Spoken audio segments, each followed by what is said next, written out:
Back in the day, when a TV show didn't have enough story to fill a season, they do what's referred to as a flashback episode. That's 30 to 60 minutes revisiting old scenes, old drama, old issues. Producers did this because it was cheaper than writing new material. That's exactly what the four-part Sister Wives tell-all was. A flashback episode stretched across 4 weeks. You're here with me where you wanna be at the algorithm. Just you and me. At this point, I think it's safe to say something we all felt, but maybe didn't want to admit. Sister Wives is no longer a show. It's a reaction channel, and not even a good one. Because after watching the season 20 one-on-ones, TLC has done something I genuinely never would have expected under normal circumstances. But since we live in the upside down multiverse of madness, it actually makes perfect sense.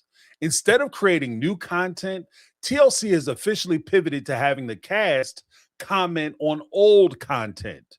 Forget the old mantra of welcome to the tell nothing era. This is the we aren't going to show you ish seasons. Originally, Sister Wives worked because the formula was simple.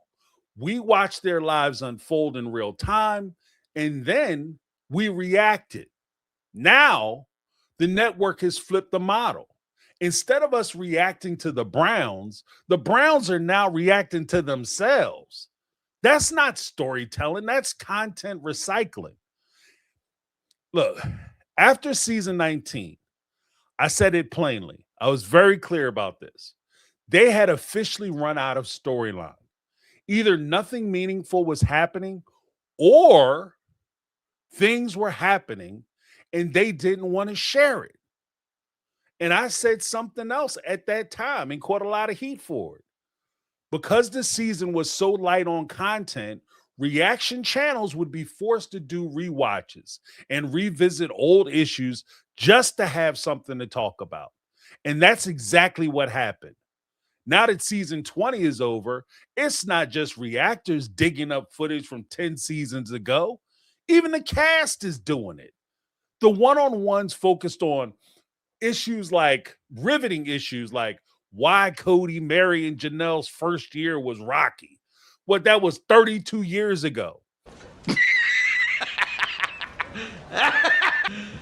You serious? Mary's catfish incident, which has been run so far into the ground they need to serve it with stir fry. He's out of line, but he's right. The sale of Coyote Pass, they sold it and the wives still got ripped off. No surprises here. Surprise, surprise.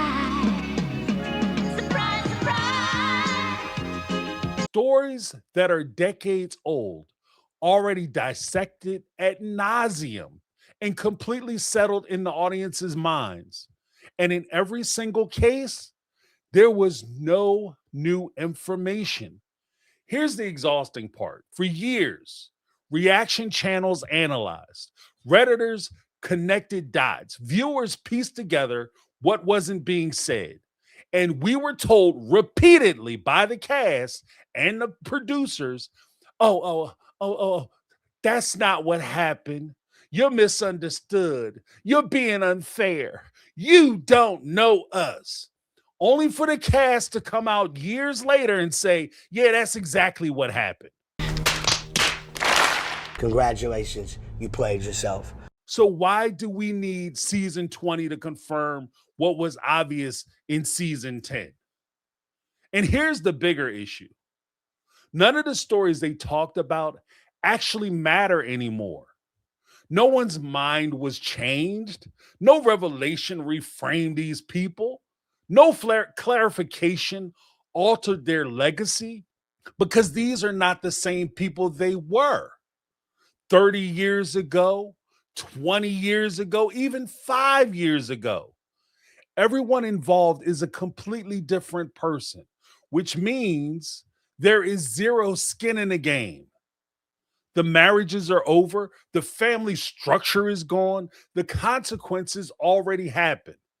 And when there are no stakes, there is no story. This isn't reality TV anymore. It's historical commentary with unreliable narrators. And frankly, this doesn't feel like transparency. It feels like a smokescreen.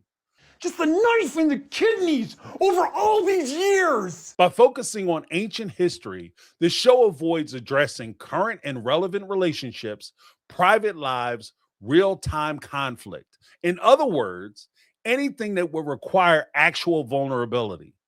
It gives the appearance of openness while protecting the present. Now, look, I make no bones about it. Being a reality star is hard.